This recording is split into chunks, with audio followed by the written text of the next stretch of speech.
창세기 34장 1절에서 31절 말씀입니다. 34장. 레아가 야곱에게 낳은 딸 디나가 그 땅의 딸들을 보러 나갔더니 히위 족속 중 하몰의 아들 그 땅의 추장 세겜이 그를 보고 끌어들여 강간하여 욕되게 하고 그 마음이 깊이 야곱의 딸 디나에게 연연하며 그 소녀를 사랑하여 그의 마음을 말로 위로하고 그의 아버지 하몰에게 청하여 이르되 이 소녀를 내 아내로 얻게 하여 주소서 하였더라. 야곱이 그 딸 디나를 그가 더럽혔다 함을 들었으나 자기의 아들들이 들에서 목축함으로 그들이 돌아오기까지 잠잠하였고 세겜의 아버지 하몰은 야곱에게 말하러 왔으며 야곱의 아들들은 들에서 이를 듣고 돌아와서 그들 모두가 근심하고 심히 노하였으니 이는 세겜이 야곱의 딸을 강간하여 이스라엘에게 부끄러운 일 곧 행하지 못할 일을 행하였음이더라. 하몰이 그들에게 이르되 내 아들 세겜이 마음으로 너희 딸을 연연하여 하니 원하건대 그를 세겜에게 주어 아내로 삼게 하라.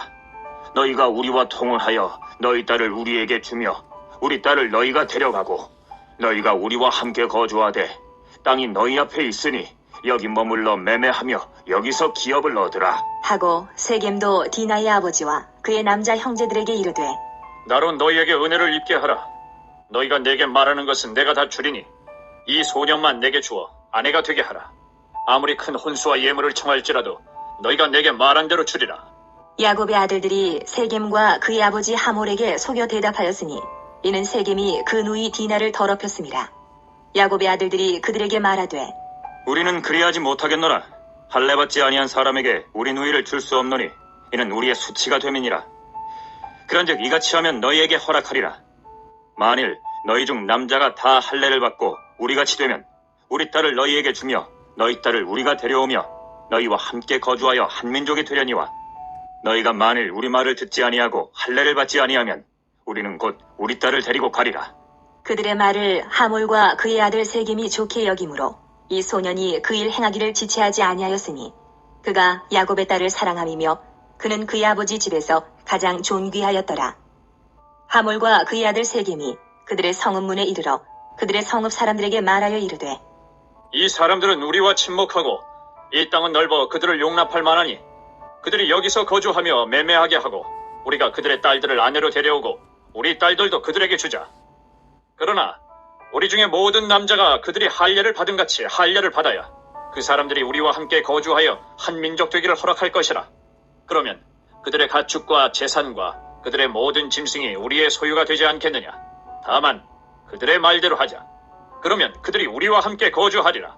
성문으로 출입하는 모든 자가 하몰과 그의 아들 세겜의 말을 듣고 성문으로 출입하는 그 모든 남자가 할례를 받으니라.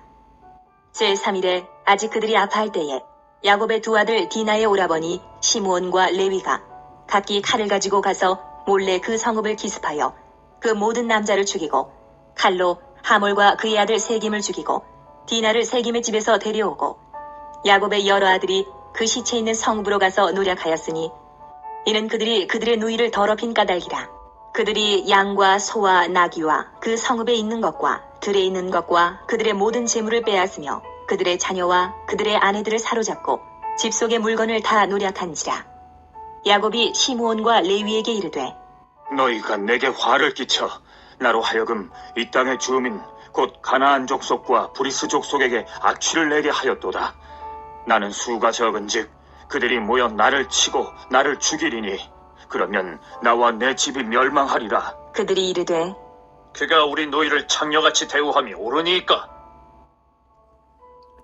사랑하는 형제 여러분, 6월 20일 토요일 제주 예수제자교회 새벽 목상에 오신 것을 환영합니다. 야곱이 언약을 모른 채 하면서 야곱의 가정이 세겜에서 큰 위기에 빠졌습니다. 야곱 가정이 하란을 떠난 것은 베델의 하나님께 베델 언약을 지켜드리기 위해서였습니다. 하나님의 명령이 있었고 야곱도 아내들에게 하나님의 명령을 전하여서 한 마음으로 출발한 것입니다. 그런데 베델로 가지 않고 10년 세월을 세겜에 눌러붙어 있었어요. 하나님은 야곱이 베델로 돌아오기를 30여 년이나 기다리셨고 인도하셨죠. 하란에서 20년, 세겜에서 10여 년이죠. 야곱의 꼼수 인생은 하나님을 오래 기다리게 했습니다. 하지만 하나님이 인내가 많으셔도 일정한 시기가 되면, 그리고 그 시기가 되도록 회개하지 않으면 징계와 보응을 주십니다. 하나님이 은혜를 주시는 때는 때를 잃지 말고 회개해야 합니다. 그런데 야곱은 베델로 들어가지 않은 세월이 10여 년이니 그동안 야곱의 자녀들이 언약 실천의 모범을 못 보고 10여 년 동안 아버지의 거짓을 은연중에 본 것입니다. 그 영향이 자녀들에게 없겠습니까? 더 이상 기다릴 수 없는 한계점을 하나님은 들여다보시기 때문에 알맞은 때에 징계하십니다. 그런데 하나님의 징계는 내버려 두심이 바로 징계입니다. 하나님이 보호막을 치우시고 내버려 두시면 죄인은 곤경에 빠지게 되어 있습니다. 야곱에게 벌어진 곤경은 딸 디나가 세겜에게 강간을 당한 일이에요. 정말 충격적이고 당혹스러운 일입니다. 그런데요, 세겜은 디나를 강간했지만 진심으로 사랑해서 디나를 간곡한 말로 위로를 하고는 자기 아버지와 함께 야곱에게 와서 정식으로 청혼을 합니다. 디나와 결혼만 시켜준다면 아무리 큰 혼수와 예물을 요구해도 다 들어주겠다 하면서요. 또 그곳 세겜에서 함께 거주할 수 있도록 하겠다. 그러면 기업도 늘어날 것이다. 두 족속이 서로 결혼 관계도 맺으면서 친하게 지내면 서로 좋지 않겠냐 이랬습니다. 비록 강간을 하기는 했지만 예의를 갖춰 수습하고 진심을 밝힌 것입니다. 훗날 세워진 율법에 따르면 강간한 남자는 죽음을 당하지만 남자가 결혼으로 책임을 지겠다 하고 처녀의 아버지에게 허락을 받으면 죽음을 당하지 않고 결혼하게 됩니다. 그런데 야곱은 아무 대답을 하지 않았고 야곱의 아들들은 디나가 강간했다는 소식을 들에서 듣고 아주 분노해서 돌아왔어요. 집에 와서 세겜과 세겜 아버지의 말을 들었죠. 듣고는 야곱의 아들들이 이렇게 대답합니다. 15절 그런즉 이같이 하면 너희에게 허락하리라. 만일 너희 중 남자가 다 할례를 받고 우리같이 되면 세겜 족속 남자들이 다 할례를 받으면 디나와 결혼을 허락하겠다고 한 것입니다. 할례는 세례와 마찬가지로 하나님의 백성이 되는 예식이란 점에서 의미가 같은데요. 할례 방법은 남자의 성기 끝부분의 피부를 잘라내는 의식입니다. 야곱의 아들들이 말한 것은 얼핏 들으면 너그럽기도 하고 올바른 것 같이 들립니다. 그런데 그 속셈은 전혀 그게 아니었습니다. 보복 행위를 하기 위한 속임수였습니다.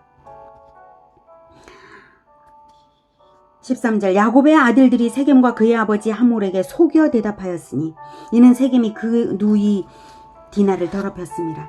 보복하려는 계략이죠. 만약 속임수가 아니라 진심이었다 할지라도 올바른 방법은 되지 못합니다. 세겜 족속 전체가 하나님의 백성이 되는 것은 그들이 전체가 하나님 앞에 회개하여서 자기들의 우상을 버리고 진정으로 하나님을 유일한 구주로 영접해야 되는 일이지 할례 행위만 거칠애로 한다고 해서 하나님의 백성이라고 할 수는 없는 것입니다. 할례를 맨 처음 아브라함에게 명령하실 때에도 아브라함의 가족으로 함께 거주하는 이방인 종들은 할례를 행하게 하셨지만 함께 거주하지 않고 잠시 들어온 이방인 객은 할례를 행하지 말라고 명하셨습니다. 거칠애로 하나님의 백성이 될 수 있는 것이 아닙니다. 더욱이 디나가 강간당한 일로 세겜 족속 전체가 할례를 하는 일은 정말 말이 안 되는 일인 것이죠. 전혀 하나님의 뜻과 상관없을 뿐만 아니라 심지어 하나님이 주신 거룩한 예식인 할례를 악용하여 세겜 족속에게 보복 행위를 하기 위한 교활난 거짓말이었습니다. 그것도 모르고 세겜과 아버지는 아주 기뻐하며 돌아가서 즉각 세겜 족속 총회를 개최해서 할례를 행하고 그리고 야곱 족속과 한 민족이 되자 제의했고 세겜족 모든 남자들도 좋다고 하고는 모두 할례를 행했습니다. 그런데 할례를 행하면 3일간은 남자들이 통증과 염증 때문에 움직이지 못합니다. 바로 그 틈을 타서 야곱의 아들들이 한 짓은 잔인무도한 짓이었습니다. 시몬과 레위가 칼을 가지고 가서 세겜 성읍을 기습하여 모든 남자를 죽였습니다. 그리고 뒤이어 야곱의 여러 아들들이 노략질을 해서 모든 가축들과 재물을 빼앗고 여자들과 아이들을 사로잡아 왔습니다. 자기 여동생을 강간했다고 해서 어떻게 이런 테러 만행을 벌일 수 있습니까? 이 사람들이 정말 하나님의 백성입니까? 하나님의 마음과 하나님의 영광을 짓밟아도 이렇게 짓밟을 수가 있는 일입니까? 디나에게는 그게 잘한 일일까요? 아버지 야곱에게는요? 자기 아들들이 한 짓을 보고 야곱은 새파랗게 질렸죠. 그런데 더욱 어처구니가 없는 것은 그렇게 해놓고 자기 자신들이 정당하다고 생각했습니다. 30절 31절 야곱이 시몬과 레위에게 이르되 너희가 내게 화를 끼쳐 나로 하여금 이 땅의 주민 곧 가나안 족속과 브리스 족속에게 악취를 내게 하였도다. 나는 수가 적은즉 그들이 모여 나를 치고 나를 죽이리니 그러면 나와 내 집이 멸망하리라. 그들이 이르되 그가 우리 누이를 창녀같이 대우함이 옳으니까? 분노한 아버지에게 야곱의 아들들이 하는 말이 그가 우리 누이를 창녀같이 대우함이 옳으니까? 완전히 정의의 함정에 빠졌죠. 자기들은 나쁜 놈에게 정의의 칼을 휘둘렀다는 거예요. 자기들이 심판자의 자리에 무단으로 올라서 불법적인 심판의 칼을 휘둘러 놓고 자기들 잘못이 없다는 거예요. 세겜이 먼저 잘못했으니 자기들의 보복이 정당하다? 말이 됩니까? 하나님은 동생을 죽인 가인에게조차 하나님 이외에 누군가가 심판권을 행사하지 못하도록 하셨습니다. 창세기 4장 15절 여호와께서 그에게 이르시되 그렇지 아니하다. 가인을 죽이는 자는 벌을 7배나 받으리라. 이렇게 심판권 보호를 하셨습니다. 하나님의 위임과 허락이 없는 한 죄인인 인간은 심판권을 행사할 수 없습니다. 위임과 허락이 있는 경우에도 범죄자 당사자에게만 심판권을 행사하는 것이지 어떻게 한 족속 전체를 학살하고 노략질합니까? 야곱의 아들들이 천인공노할 만한 짓을 해놓고도 회개하는 마음이 없다는 것은 야곱의 가정이 얼마나 영적으로 깜깜한 어둠의 상태인가 하는 것을 단적으로 보여주는 것입니다. 위선적 예배의 함정에 스스로 빠지더니 정의의 함정에 빠지고도 자기들의 깜깜한 처지를 모르는 것이죠. 33장에서 야곱의 행태는 언약을 어기면서 하나님을 시험하고도 하나님을 부르기를 엘렐로헤 이스라엘, 하나님 이스라엘의 하나님이라고 불렀습니다. 언약을 무시하면서 자기에게 복이나 주시라고 한 거죠. 아버지가 그런 위선적 예배를 드렸으니 아들들은 자기들의 선민 지위로 심판권까지 휘둘러도 되는 줄 알고 저지르고 기고만장한 것이죠. 어둠 위에 또 어둠이 짙게 덮인 꼴입니다. 여러분, 야곱에게 내려지는 징계는 디나가 강간당한 것뿐만이 아닙니다. 오히려 아들들의 영적 어두움이 훨씬 더 심각한 심판이었습니다. 이 일을 야곱이 어찌할까요? 영적으로 어두운 상태에 있는 것 그 자체가 하나님의 심판입니다. 요한복음 9장 39절 예수께서 이르시되 내가 심판하러 이 세상에 왔으니 보지 못하는 자들은 보게 하고 보는 자들은 맹인이 되게 하려 함이라. 영적으로 진리를 보지 못하는 자들은 육신의 시력이 좋아도 맹인입니다. 율법 한 조각을 가지고 진리를 안다고 착각하며 심판의 칼을 휘두르는 자들이 영적인 맹인입니다. 맹인인 채로 심판의 칼날을 휘두르는 그 사람의 상태 자체가 심판받은 것이고 저주 아래 있는 것입니다. 완전한 심판자는 오직 하나님밖에 없습니다. 여러분, 정의의 함정에 빠지지 마시고 진리의 눈 밝으시기를 축복합니다. 예수님은 십자가에 못 박혀 죽어가는 순간에도 저항하지도 않으셨고 그 어느 누구도 보복하지 않으셨습니다. 오히려 자기를 학대하고 죽이고 조롱하는 그들을 위하여 하나님께 기도하셨습니다. 누가복음 23장 34절 이에 예수께서 이르시되 아버지 저들을 사하여 주옵소서 자기들이 하는 것을 알지 못함이니이다 하시더라. 그러셨기에 예수님이 죽으신 후에 제자들도 자기 스승님의 죽음에 대해 보복하거나 항의하지 않았습니다. 다만 예수님이 죽으신 것은 당신들을 죄에서 구하시려고 죽음을 당하신 것이라고 그 예수님을 죽인 당사자들에게 증언하며 구원의 복음을 전했습니다. 최고의 사랑을 실천한 것이죠. 오늘날 이 시대는 너무나 어두워서 정의의 함정을 피하기 어려운 시대입니다. 그리스도를 아는 것만이 진리의 빛을 받는 것입니다. 그리스도를 더욱 알아가시기를 축복합니다. 야곱의 가정은 언약 가문인데도 언약을 방치하였기에 하나님께 방치당했습니다. 하나님은 행한 대로 갚으시고 대접받은 대로 대접하시는 황금률대로 하십니다. 마태복음 7장 12절 그러므로 무엇이든지 남에게 대접을 받고자 하는 대로 너희도 남을 대접하라. 이것이 율법이요 선지자니라. 하나님은 대접받은 대로 다시 대접으로 돌려주십니다. 자, 우리가 언약을 지켜드림으로써 대접을 해드려야 우리가 하나님께서 이 언약을 우리에게 성취하실 것입니다. 자, 이제 야곱이 이 난국을 어떻게 해결할 수 있을까요? 절대로 스스로는 해결할 수 없는 상황이죠. 깊은 두려움과 근심에 빠졌을 그때에 하나님의 해결책을 알려주셨어요. 하나님이 비록 잠시 야곱 가문을 내어버린 듯 했으나 언약 백성을 영영 버리지는 않으시고 피할 길을 내십니다. 35장에서 보겠습니다. 오늘 우리가 세 가지를 기억합시다. 첫째, 언약을 버리는 자는 하나님도 그를 버리신다. 둘째, 계명 실천을 버린 채 드리는 위선적 예배는 영적 어두움을 부른다. 셋째, 심판주는 오직 하나님이시고 심판권은 근원적으로 하나님께만 있다. 우리 모두가 언약을 놓치지 말고 심판주 앞에 겸손히 엎드려 실천으로 들어가는 자 되기를 축복합니다. 기도하겠습니다. 언약의 주 하나님, 심판주 하나님, 그리고 진리의 하나님. 하나님은 참으로 두려우신 분이시지만 또한 은혜가 충만하신 하나님이십니다.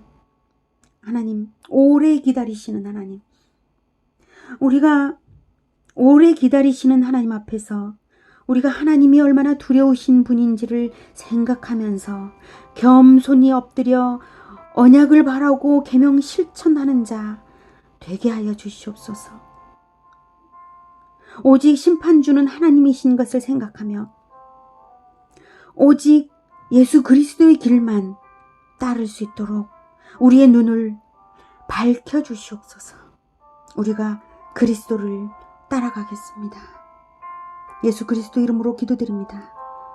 아멘. 이어지는 시간은 개인기도 시간입니다.